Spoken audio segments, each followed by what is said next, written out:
Good afternoon, all. So, in order to answer this question, what else have you learned from this chapter? I'm going to make a video because what I've learned is how to implement parts of the UBD approach to school reform planning, and I have a document that I want to show.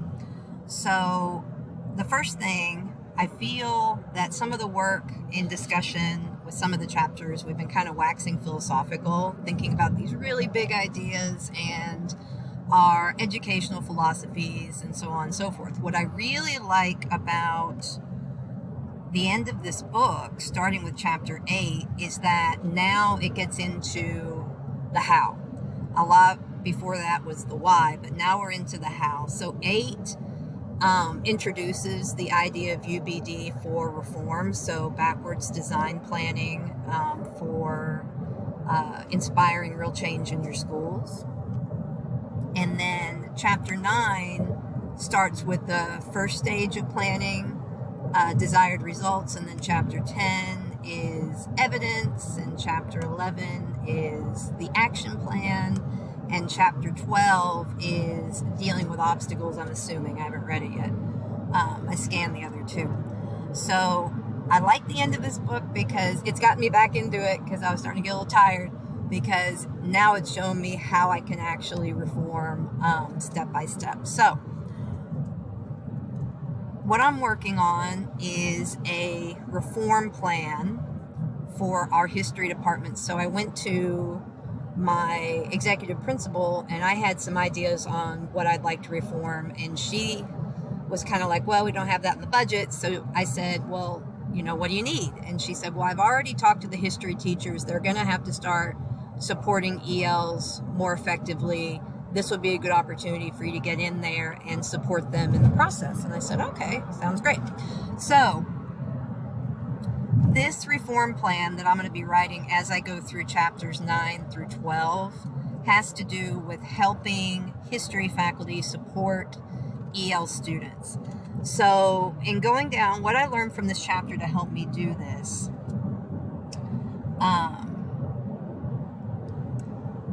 first thing with the school mission, it gave some things to think about when connecting the school vision to desired results. What I zeroed in on for this particular project is where are the most pressing needs, deficits, and opportunities related to the mission. Well, we just finished our school mission, and I kind of fought to have this in there as part of the mission design team. Inclusive community. We want everyone to feel included. We want all students to be able to grow academically and personally. We want all students to be set up for post-secondary success. So that is one of the big pressing needs with our school mission with ELs, because our principal has already identified that we're not doing this in our history classes. So the chapter talks about vision. What would we see if the mission were accomplished? So our vision, inclusive, engaging community, and high expectations and academic rigor. So we do have faculty that are just passing EL students to avoid basically dealing with administration, dealing with the paperwork and the process of having to fail a student. We don't want them to feel like they have to pass the students. We want them to feel empowered to support the students so that the students succeed on their own without being passed. So the facets of understanding, they gave some questions going with the 6 facets. These questions, I'm not going to go through all of them, but if and when I start to carry out this reform plan, this is what's going to guide me as far as my meetings with, I have a point person in mind to start out in the history department who I've worked with before. And then in designing meetings and professional development, I would use these facets of understanding in designing my program. So trying to keep this short. Yet again, it talks about setting goals.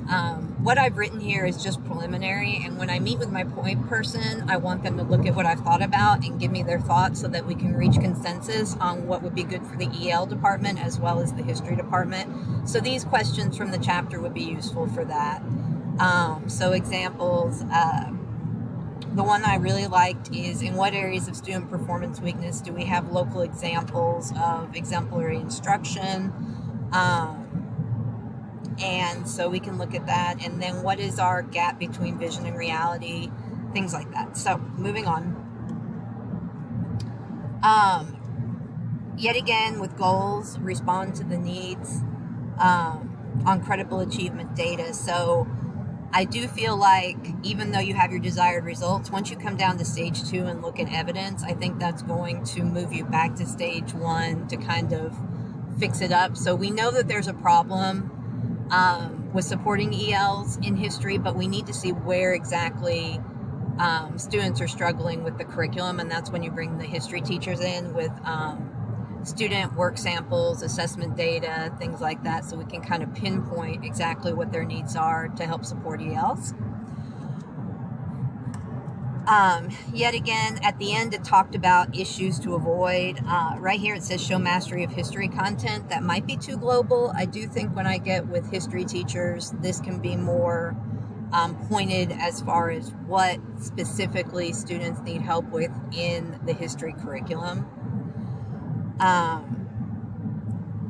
It talked about picking out areas. It said the key to success is to spend your precious time wisely on the highest leverage actions related to long-term goals, needs, and resources. I've already given, as of yesterday, a PD on content area literacy. It's an area that I have a lot of understanding. It's also an area that can be implemented pretty easily with a low amount of cost, both in time and resources. So I think it would be an excellent way to help history teachers. And finally, misconceptions.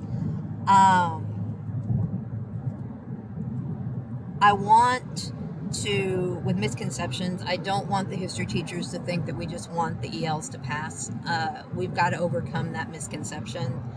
And in talking about connections at the end of the chapter, it says connect to district initiatives. So content area strategies and assets-based instruction both very strongly correlate with our core actions district-wide, and when they do core action walkthroughs, these would look really good. This is exactly what they're looking for. So if and when I meet with history teachers, I'm going to make that connection to the core actions of our district. So let's see, anything else? Finally, assessment evidence. They talk about, even though this is in another chapter, in this particular chapter, they said the vision can be realized only to the extent that staff are helped by design to understand for themselves the need for change, the appropriateness of any vision, and the significance of the hard work of reform.